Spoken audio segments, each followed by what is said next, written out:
अरे भाग्यवान, मेरे जूते कहाँ रखे हैं? मुझे बाहर जाने में देर हो रही है। तभी मालती कमरे में आती है। ये रहे आपकी जूते। मैं इन्हें साफ करने के लिए ले गई थी। अरे वाह, तुम कितनी समझदार हो। मेरे बिना कुछ कहे ही सारे काम कर देती हो। तभी मालती झिझकते हुए रमेश से कहती है, सुनिए जी, आपसे एक बात कहूँ, बुरा तो नहीं मानेंगे ना? अरे नहीं नहीं, बेफिक्र होकर कहो। शादी से पहले मैं अपने मायके में नौकरी करती थी। मैं चाहती हूँ कि अब मैं फिर से नौकरी करना शुरू कर दूं। वैसे भी सारा दिन घर में बोर हो जाती हूँ।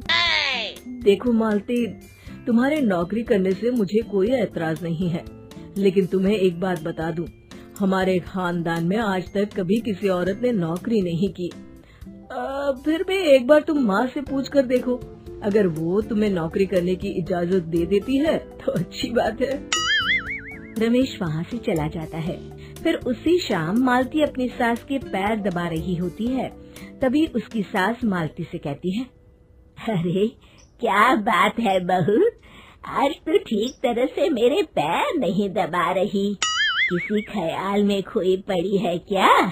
मैं भी तो जानूं आखिर बात क्या है। दरअसल वो माँ जी। अरे हाँ हाँ बोलो, इतना सोच क्यों रही हो? माँ जी, अगर आप बुरा न माने तो मैं नौकरी करना चाहती हूँ। घर के काम करने के बाद मेरे पास काफी वक्त बच जाता है। मालती की ये बात सुनकर उसकी सास गुस्से में कहती है, अरे बहू, तेरी तबीयत तो ठीक है ना? आज ये कैसी बहकी बातें कर रही है? भला हमारे खानदान में आज तक कभी किसी औरत ने नौकरी की है जो तू नौकरी करने की बात कर रही है, हैं? अरे बहू, तू क्या रिश्तेदारी में हमारी नाक कटाना चाहती है? जितना जल्दी हो सके अपने दिमाग से नौकरी का भूत उतार दे, और अब जा, जल्दी से रसोई में जा, खाना बनाने का वक्त हो रहा है। मालती मन मार कर खाना पकाने के लिए रसोई घर में चली जाती है। अगले दिन, नमस्ते माँ जी, कैसी हैं आप? अरे आओ आओ दिवाकर बेटा, बैठो, मैं तुम्हारे लिए चाय मंगाती हूँ। बहू, जरा एक कप चाय तो लेती आना। फिर दिवाकर एक फाइल खोलकर मालती की सास के सामने रख देता है। ये देखिए माँ जी, ये है पिछले महीने का हिसाब और ये रहे मुनाफे के रुपए। एक बार हिसाब देख लीजिए और इन कागजों पर अपने दस्तखत कर दीजिए। अरे दिवाकर बेटा, मैंने भला आज तक कभी तेरा हिसाब देखा है जो अब देखूंगी? ला बता, कहाँ दस्तखत करूं? तभी मालती चाय लेकर वहाँ आ जाती है और अपनी सास को बिना कागजातों को पढ़े इस तरह लापरवाही से दस्तखत करते हुए देखकर हैरान रह जाती है। अच्छा माँ जी, अब मैं चलता हूँ, फैक्ट्री में बहुत काम है।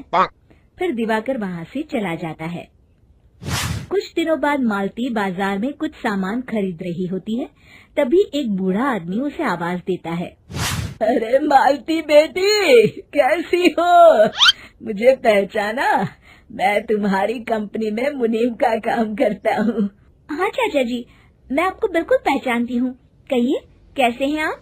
मैं तो ठीक हूँ। कंपनी में कुछ भी ठीक नहीं चल रहा, यहाँ तक कि हमें ठीक वक्त पर तनख्वाह भी नहीं मिलती। ये आप क्या कह रहे हैं?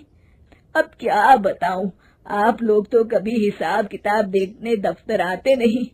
मेरी मानो तो एक बार आप लोग दफ्तर आकर सारा हिसाब किताब देख लो, आपको असलियत पता चल जाएगी। अच्छा बेटी, अब मैं चलता हूँ, देर हो रही है। फिर वो बूढ़ा वहाँ से चला जाता है। वहीं दूसरी तरफ मालती घर पहुंचकर अपनी सास को सारी बात बताती है। तभी वहाँ रमेश भी आ जाता है, लेकिन मालती की सास मालती की किसी भी बात पर विश्वास नहीं करती। तभी रमेश कहता है, अरे माँ, बिना आग के कभी धुआं नहीं उठता।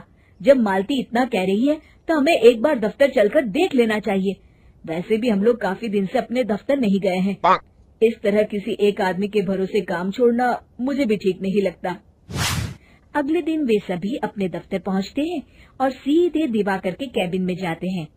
अचानक सबको एक साथ देखकर दिवाकर चौंक जाता है। अरे माँ जी, आप सब लोग अचानक यहाँ कैसे आ गए? अगर कुछ काम था तो मुझे एक फोन कर दिया होता, मैं आपके घर आ जाता। तभी मालती की सास कहती है, अरे दिवाकर बेटा, आज मैं हिसाब देखने दफ्तर आई हूँ, जरा मुझे पिछले 6 महीनों का हिसाब दिखाना तो बेटा।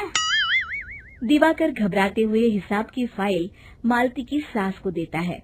मालती की सास फाइल लेकर मालती को देती है और कहती है, ले बहू, देख ले हिसाब।